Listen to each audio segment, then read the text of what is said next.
Hello friends, welcome to my channel excellent coaching. Developing skills हम लोग कल पढ़ रहे थे, साइकोलॉजिकल स्किल्स, और इसको आगे कंटिन्यू करते हैं थोड़ा सा। अब इसमें हमने जैसे कि डिस्कस किया था पिछली वीडियो में कि एक साइकोलॉजिकल स्किल होना बहुत जरूरी है। अगर कोई प्रोफेशनल साइकोलॉजिस्ट है, अगर किसी को काउंसलिंग कर रहा है, तो उसके पास कुछ प्रॉपर स्किल्स होने चाहिए। हर कोई एक दूसरे की काउंसलिंग करता है वैसे तो, लेकिन हम हर किसी को साइकोलॉजिस्ट नहीं बोलते हैं जब तक कि एक प्रॉपर स्किल सेट ना हो उसमें, जो एक साइकोलॉजिस्ट में चाहिए। तो जैसे कि प्रोफेशनल ट्रेनिंग होनी बहुत जरूरी है। जिसको जो अपने आप को साइकोलॉजिस्ट बोलता है उसको एक प्रोफेशनल ट्रेनिंग लेनी बहुत जरूरी है। एजुकेशनल बैकग्राउंड होना चाहिए उसके पास, और कोई इंस्टीट्यूशनल एफिलिएशन भी होनी चाहिए जहाँ पे उसने कभी काम किया है, कोई इंटर्नशिप करी है, जहाँ पे एक्सपीरियंस लिया हुआ है। तो ये सब चीजें होनी बहुत जरूरी है अगर आप एक प्रॉपर साइकोलॉजिस्ट अपने आप को बोलते हो तो। Plus training as a researcher, आपने एज अ रिसर्चर काम किया हो, उसके साथ ट्रेनिंग ली हो किस तरह रिसर्च करी जाती है प्रॉब्लम्स के बारे में।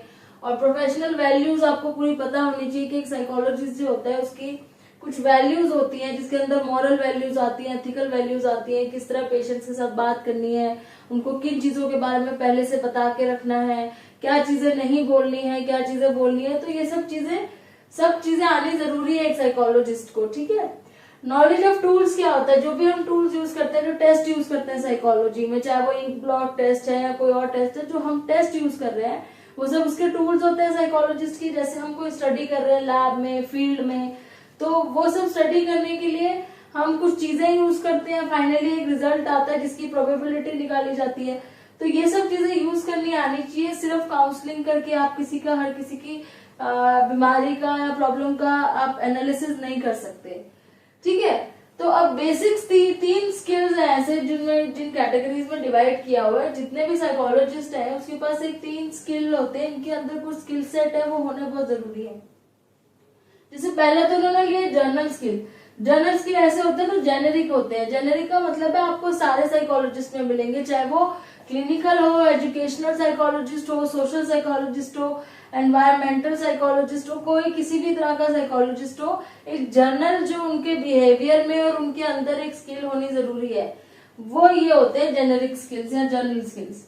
जैसे कि उन स्किल्स को हम बोलते हैं पर्सनल एंड इंटेलेक्चुअल स्किल्स। वो सारे स्किल्स को जो हम बोलते हैं पर्सनल एंड इंटेलेक्चुअल स्किल्स बोलते हैं, जो कि एक जनरली हर तरह के साइकोलॉजिस्ट में मिलने चाहिए। अब जैसे क्या है, ability to listen and be empathic. कोई भी साइकोलॉजिस्ट की सबसे पहली जरूरत ये होती है कि उसको सुनना आराम से आना चाहिए। किसी की प्रॉब्लम अगर कोई बता रहा है तो उसको एक गुड लिसनर की तरह एक्टिवली सुनना आना चाहिए, ठीक है।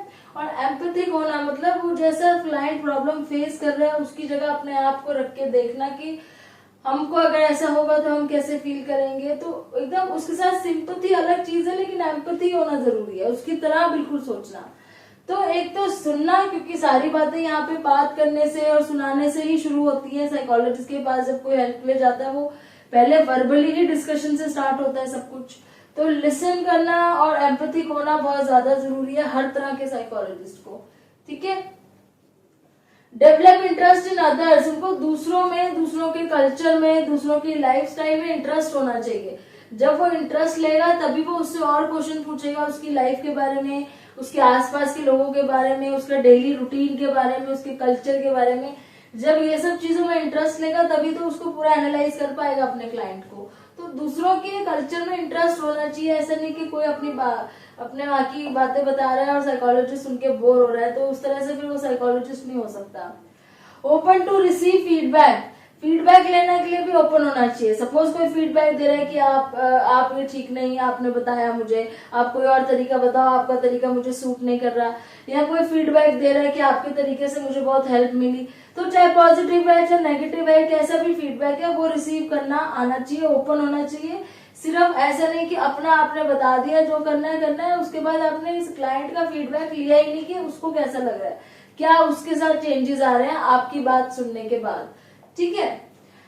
क्रिटिकल थिंकिंग होनी चाहिए, ऑर्गेनाइज्ड रीजनिंग होनी चाहिए। क्रिटिकली थिंक करना जरूरी है, क्योंकि जब अपने क्लाइंट्स की प्रॉब्लम आप सुनते हो तो आप साथ साथ थिंकिंग करनी स्टार्ट हो जाते हो कि ये प्रॉब्लम्स इसकी इस वजह से हो सकती है, इसकी बैकग्राउंड में ये हुआ था।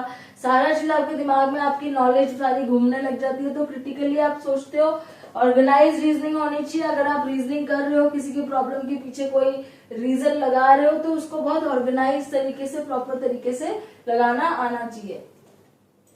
Dzire to help other, psychology हमने कल डिस्कस किया था। साइकोलॉजी एक सर्विस डिसिप्लिन है, तो अगर हम किसी को सर्विस देना चाहते हैं, हमारा डिजायर है किसी को हेल्प करना, तो ही एज अ साइकोलॉजिस्ट काम करना चाहिए। अदरवाइज सिर्फ एक आप बिना सर्विस दिए बेनिफिट इसमें नहीं ले सकते। उसके बाद एबिलिटी टू कम्युनिकेट आइडियाज, क्योंकि आप कम्युनिकेट कर रहे हो, चाहे वर्बल हो गया चाहे नॉन वर्बल हो गया, दोनों ही, चाहे लिख के कर रहे हो, बोल के कर रहे हो, आप इशारों से कर रहे हो, कैसे भी कर रहे हो, लेकिन आपके जो आइडियाज हैं वो आपके क्लाइंट को या आपके स्टूडेंट्स को, जो भी आप, जिसको भी आप समझा रहे हो, उसको क्लियरली कम्युनिकेट होना चाहिए। ठीक है। फिर आता है सेंसिटिव टू अदर्स बिहेवियर, क्योंकि यहाँ पे बिहेवियर के बारे में बात होती है। साइकोलॉजिस्ट होता है जो बिहेवियर स्टडी करता है, बिहेवियर से रिलेटेड प्रॉब्लम स्टडी करता है, तो उसको बहुत ज्यादा सेंसिटिव होना जरूरी है दूसरों के बिहेवियर को लेके। उसको कभी भी किसी के बिहेवियर पे उसको जज नहीं करना होता कि ये नेगेटिव है या पॉजिटिव है। जिस तरह का भी बिहेवियर लेकर आया है क्लाइंट अपना, उसको एनालाइज करना है, उसकी रीजनिंग करनी है, प्रॉब्लम सॉल्व करनी है। सेंसिटिव होना जरूरी है उसके बिहेवियर को लेके, ना कि जजमेंटल होना। उसके बाद पर्सनल ऑर्गेनाइजेशन और टाइम मैनेजमेंट, जो खुद साइकोलॉजिस्ट है वो भी पर्सनली बहुत ही बैलेंस पर्सनालिटी होना चाहिए। उसकी भी लाइफ में कोई ज्यादा स्ट्रेस अगर हुआ है या बहुत अनऑर्गेनाइज्ड हुआ, वो खुद अनहाइजीनिक हो गया या टाइम नहीं मैनेज कर पा रहा है, मतलब खुद का ही अगर वो अनऑर्गेनाइज्ड रहेगा, तो वो अपने क्लाइंट को एक ऑर्गेनाइज होने का नहीं सजेशन दे सकता। तो खुद पहले उसको बहुत ज्यादा ऑर्गेनाइज होना पड़ेगा एक साइकोलॉजिस्ट को। तो ऐसे ही ये जो नॉर्मल चीजें हैं, ये सारे साइकोलॉजिस्ट में होनी चाहिए, चाहे वो किसी भी फील्ड का हो, इसलिए इसको हम बोलते हैं जनरल स्किल्स। फिर आता है ऑब्जर्वेशनल स्किल। ऑब्जर्वेशनल स्किल वो होते हैं, जैसे कि साइकोलॉजिस्ट को ना सुनने के साथ साथ ऑब्जर्व करना भी जरूरी है, क्योंकि हर चीज क्लाइंट बोल के नहीं बताता। कुछ चीजें उसके एक्सप्रेशन में नजर आ जाती है, कुछ चीजें उसकी बॉडी लैंग्वेज में नजर आ जाती है। तो ऑब्जर्वेशन बहुत केयरफुली करनी बहुत जरूरी है सुनने के साथ साथ, और सारी सेंसेस अपनी खोल के रखनी है। जो वो सुन रहा है, देख रहा है, फील कर सकता है, सारे सेंसेस, क्योंकि बहुत ज्यादा आपको एनालाइज करना पड़ता है किसी की पर्सनालिटी को, उसकी प्रॉब्लम्स वगैरह को देखने के लिए। तो आपको उसके खाली बोली हुई बात पे भरोसा नहीं होना चाहिए, उसके एक्सप्रेशन भी नोट करने हैं। इससे ये भी पता चलता है कि वो पूरी बात ठीक बता रहा है कि आधी चीजें छुपा रहा है कि घुमा के बता रहा है क्लाइंट। तो आपको बहुत ज्यादा केयरफुल होना जरूरी है। स्क्रूटिनाइज फिजिकल सेटिंग, जहां पे आपने क्लाइंट को बिठाया है या जहां पे आप उसको ऑब्जर्व कर रहे हो किसी नेचुरल सराउंडिंग में भी, तो पहले उस सराउंडिंग को फिजिकली स्क्रूटिनाइज करना है, ध्यान से देखना है कि वो जगह जो है वहां पे किस तरह का फ्लोर है, वॉल्स का कलर क्या है, कितनी चीजें पड़ी हुई है, कितनी नॉइज आ रही है, किस तरह की पेंटिंग्स लगी हुई हैं। ये सब चीजें भी ऑब्जर्व करना बहुत जरूरी है। साथ साथ जो इमोशंस होती है क्लाइंट की और उसके रिएक्शंस होते हैं, दूसरों से बात करने का तरीका क्लाइंट का, जब आप ऑब्जर्व कर रहे हो तो आप क्लाइंट के ऊपर फोकस है, लेकिन आप सारी आसपास की चीजें भी ऑब्जर्व कर रहे हो। पीपल एंड देयर एक्शन, उसके आसपास जो लोग हैं जो उसे इंटरेक्ट कर रहे हैं, जो उनके आसपास है, घूम रहे हैं, सबको आप नोट कर रहे हो, इंटरेक्शन उनकी देख रहे हो, रिएक्शन देख रहे हो, पीपल जो लोग हैं उनके इमोशंस देख रहे हो, मोटिवेशन, किस चीज से वो मोटिवेट हो रहे हैं, किस चीज से वो डीमोटिवेट हो रहे हैं। ठीक है। आस्क क्वेश्चंस, आपको क्वेश्चंस पूछने हैं उस टाइम जब आप ऑब्जर्व कर रहे हो। आप क्वेश्चंस पूछो, क्वेश्चंस के आंसर ढूंढो जहां पे आपको क्लैरिटी नहीं है। एथिकल रहो, लेकिन एथिकल रहो मीन्स आप बताओ उसको कि मैं आपको ऑब्जर्व करने आया हूँ और मैं एक बार देखना चाहता हूँ कि नेचुरल सेटिंग्स में आपका बिहेवियर एक बार मैं ऑब्जर्व करना चाहता हूँ। बता देना चाहिए, जनरली बता के ही किया जाता है मोस्ट ऑफ द टाइम। अब इसमें ऑब्जर्वेशनल स्किल में दो तरह के ऑब्जर्वेशन है, हम पहले बात कर चुके हैं इसके बारे में भी, 11th क्लास में हमने किया हुआ है ये। नेचुरलिस्टिक ऑब्जर्वेशन और पार्टिसिपेंट ऑब्जर्वेशन। नेचुरलिस्टिक होती है जब आप नेचुरल सेटिंग में अपने क्लाइंट को ऑब्जर्व कर रहे हो, मतलब आपने उसको फील्ड में एक नेचुरल जगह पे छोड़ा हुआ है, आपने कोई लैब कंडीशन नहीं है, कुछ कंट्रोल नहीं है, सब कुछ भी कंटीजेंसी हो सकती है, कोई भी चेंजेस अपने आप हो सकते हैं नेचुरली। आपको बस उसी में उसको ऑब्जर्व करना है, अपने क्लाइंट को, उसकी सराउंडिंग्स को, उसके रिएक्शंस को। आप एक आउटसाइडर की तरह देखते हो चुपचाप बैठ के पैसिवली।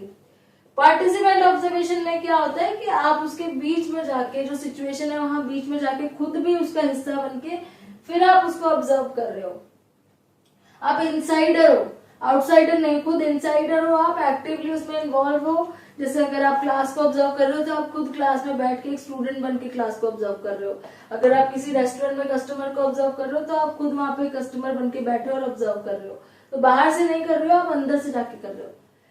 अब इन दोनों की एडवांटेज तो ये है कि आप जो है इसमें एक तो फर्स्ट हैंड एक्सपीरियंस ले सकते हो, आप अपनी तरफ से एक पर्सपेक्टिव, फर्स्ट हैंड पर्सपेक्टिव से देख सकते हो कि कैसा रिएक्शन होता है लोगों का, किसी से सुनने की बजाय खुद से देख सकते हो। दूसरा ये एडवांटेज है कि जैसे आप किसी इनसाइडर को भी बोल सकते हो, कोई अंदर ऑलरेडी कोई है ऐसा जिसको आप ट्रेन कर सकते हो ये सब चीजें करने के लिए। डिसएडवांटेज ये है कि जब आप बता देते हो कि आप ऑब्जर्व करने आ रहे हो तो जो क्लाइंट है ना, कई बार उनके रिएक्शन नेचुरल नहीं होते।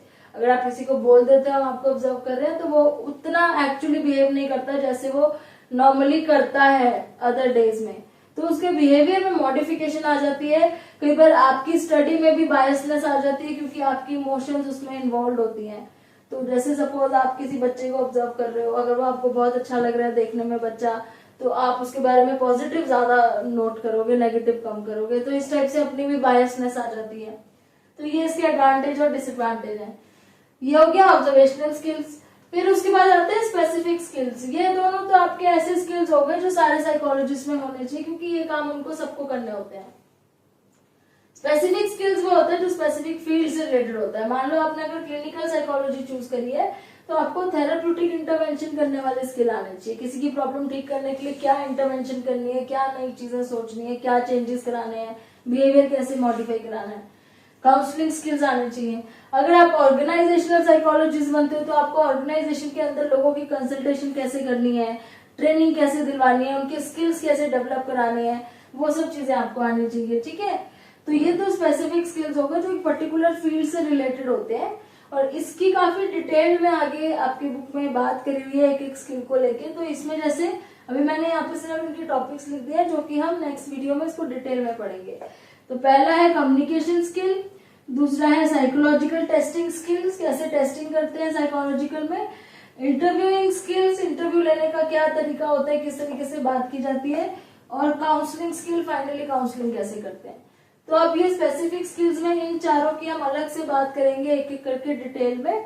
तो यहाँ पे आपका ये टॉपिक खत्म होता है। Thanks for